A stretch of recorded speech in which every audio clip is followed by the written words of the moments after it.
O Grito Mudo está publicado.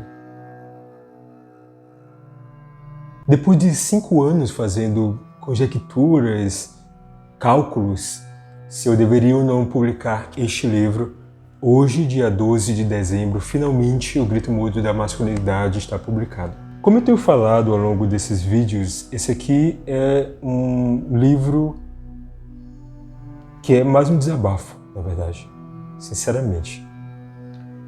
Tem um conceito chamado de autoficção, que é quando você pega suas memórias e cria a partir delas, não exatamente uma ficção, mas você transforma essas memórias em textos um pouco mais narrativos, com uma estrutura narrativa, para que não fique só um diário, um desabafo. E foi o que eu fiz aqui.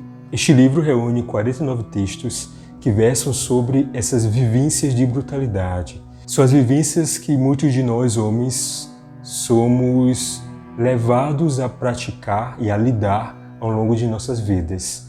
Isso era assim, é assim, infelizmente eu reconheço, continuará sendo assim por muitos e muitos anos. Porque para você fugir dessas vivências de brutalidade, a meu ver, isso exige que a sociedade, de modo geral, mude.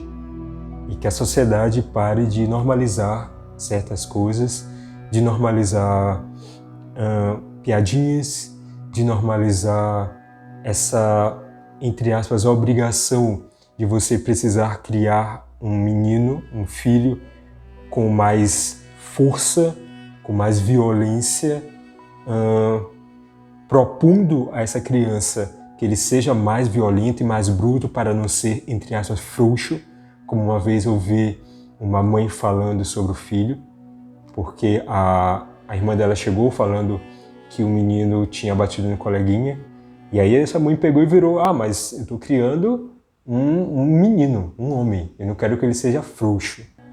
E é nessa frouxidão, nessa percepção de frouxidão, nessa percepção de violências, é que temos a sociedade que temos hoje em dia. Essas vivências de brutalidade que eu trago neste livro, elas estão no índice de feminicídios do Brasil, que é alarmante. Elas estão na homofobia, na misoginia, elas estão no Congresso, elas estão nas leis que o Congresso tem passado, elas estão na religião, elas estão ocultas nos aplicativos de pegação, por exemplo, de pessoas LGBTQIA+, que ali dentro tem muitas questões que são violentas, são brutas, são simbolicamente brutas. São vivências, por exemplo, do que aconteceu com a presidente do México na rua, quando teve os seios apalpados por um cara. São vivências dessas mulheres agora que foram assassinadas dentro de um Cefete.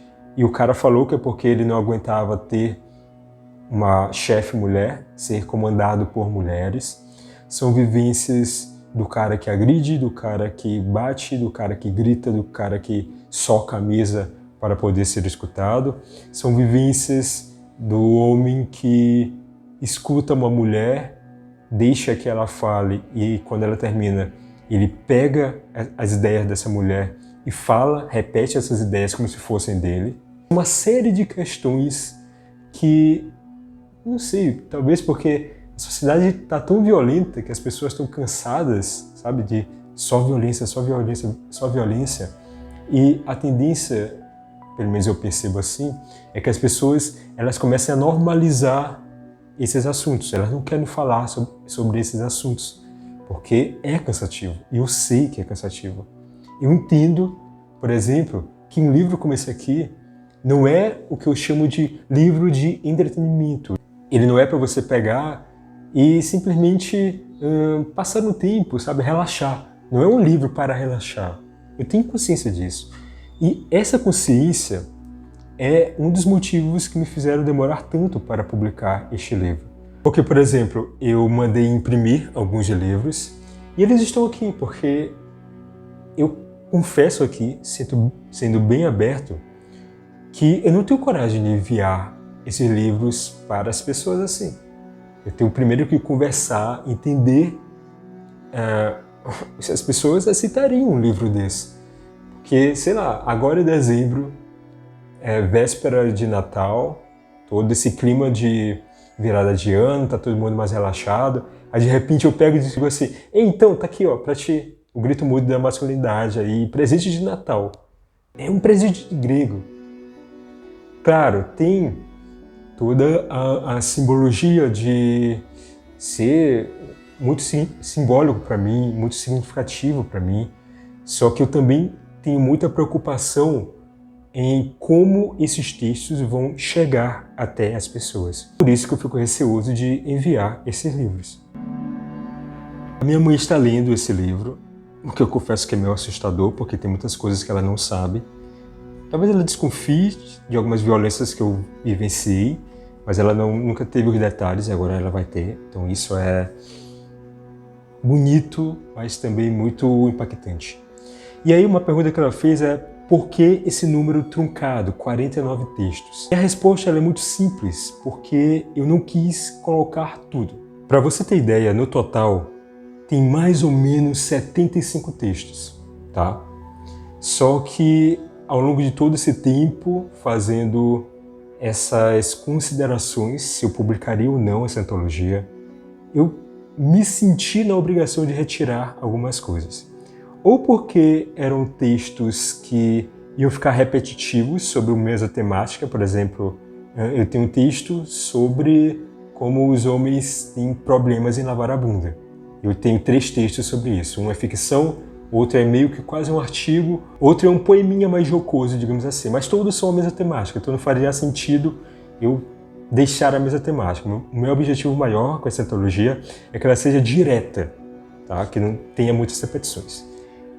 O outro motivo é que tem assuntos que eu abordei em alguns desses textos que ficaram de fora, que poderiam impactar muito forte pessoas da minha família. Na minha família teve um caso de agressão contra a mulher, suicídio, um abuso, além do que eu sofri quando eu tinha 10 anos. E eu tenho consciência de como isso pode ser muito doloroso para as pessoas que vivenciaram todos esses eventos.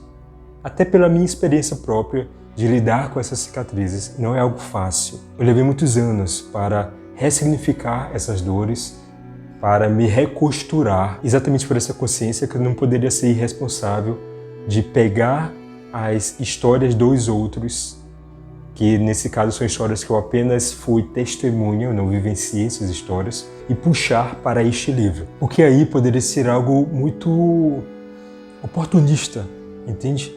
De pegar a dor dos outros para moldar ficções. Esses 49 textos, portanto, eles são minhas vivências e olhares sobre questões que eu lidei diretamente. Então eu pego e puxo essa responsabilidade para mim apenas. Falo sim de coisas que meus tios me disseram, de coisas que algumas pessoas da família contribuíram para que eu passasse, mas sob um viés, sob um olhar dessa recostura que eu citei anteriormente.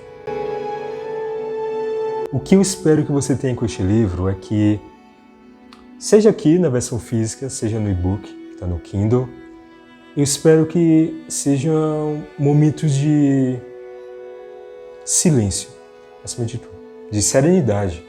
Porque, como eu sempre reitero, eu sempre converso com as pessoas, a gente tem que se incomodar. O incômodo é o primeiro passo para a mudança, a meu ver. O incômodo deve permanecer aí com você, porque é um incômodo que te faz questionar as tuas próprias atitudes, questionar o que tem acontecido dentro da tua casa, das nossas casas, e no caso de um artista, aqui no caso um escritor, um artista plástico, esse incômodo me faz criar para provocar reflexões. Portanto, este livro, O Grito Mudo da Masculinidade, é uma tentativa de te causar um incômodo para que você tire os olhos do celular e olhe ao redor e perceba essas vivências de brutalidade.